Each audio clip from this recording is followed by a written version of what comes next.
This is the Ricoh GF2 flash. It is a tiny, mighty flash made for the Ricoh GR4. It does also work with the Ricoh GR3.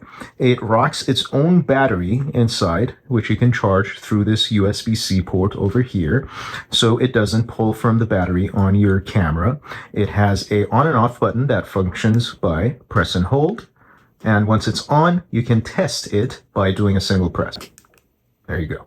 Let's see how it looks on the GR4. It fits perfectly with the look of the camera. If you have the GR3, just update the firmware on your camera to the latest, and it will give you an option called GF2 flash mode, and you can add that as an option and flick it on every time you want to use it. But if you have the GR4, it works perfectly, automatically recognized by the camera the moment you turn on the camera.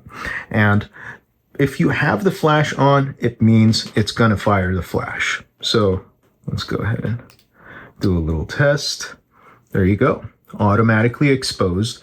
You get that classic flash look, especially when paired with the film simulations, positive film or negative film. It looks super cool and vintage. Now, this flash works by pulling the focus distance information from the camera through all these little feet that you see, these connections, gives it the focus distance information, and based on that, it has a lot of different, I don't know how many exact power like points, but a lot of different ones. Even though if you try to adjust it manually, which you can if you go to the menu, go to the image capture settings, and scroll until you find flash mode and you see flash output, it only gives you full output or 1/4 if you want to manually select it, but it actually has many more options beyond that based on the distance of your focus.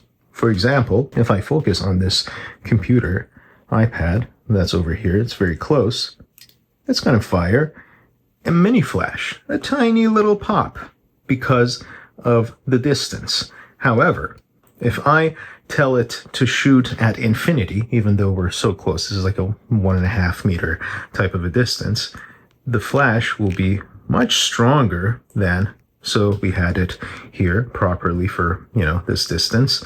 But if I force it to shoot at infinity focus, it will tell the flash that, what you need to lighten up is infinity far away. So it will shoot at its full power, which is a little too bright, as you can see, for our scene here. Now you can use this to your creative desires. For example, if you want to get just a pop of a flash, you can force your focus to be closer, and then you tighten up the aperture enough to get everything in focus, let's say in f8, and then you shoot at a 1.5 meter distance, which forces the flash to shoot at just a tiny bit, and you get a result like this.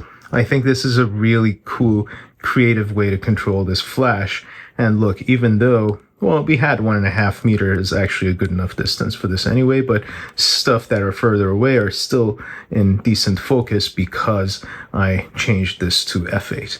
So this is an excellent, excellent creative tool that you can pretty much, for the most part, leave it be. Some folks can, even if you like, you can just leave it on the camera and slide it in your pocket. I will say, in my experience, when I do that, pocket, things move and stuff, this thing starts coming off. So I tend to store them separately, and, if you need it, you just slide it on. If you're envious of your friends who have an older GR2, which has the flash built in, I think this is a great way to, undo that. The battery charge on it lasts about the same number of shots as the actual GR4, which is also good. So it means if you have a full charge on both, it'll last you through many, many charge cycles, because you don't have to, you're not going to use the flash for every single shot you take, but it will take 250 of them. So I actually don't have to charge this often at all. It will turn off automatically also. So if it's on and you're done and you turn off the camera, it turns off the flash as well. I think that's about all I have to say about this tiny little flash. I will have links to purchase this on Amazon down below, so check there. Please tune in for the next video. I'll have some exciting things to tell you about working with the GR in the studio. Thank you. Like and subscribe.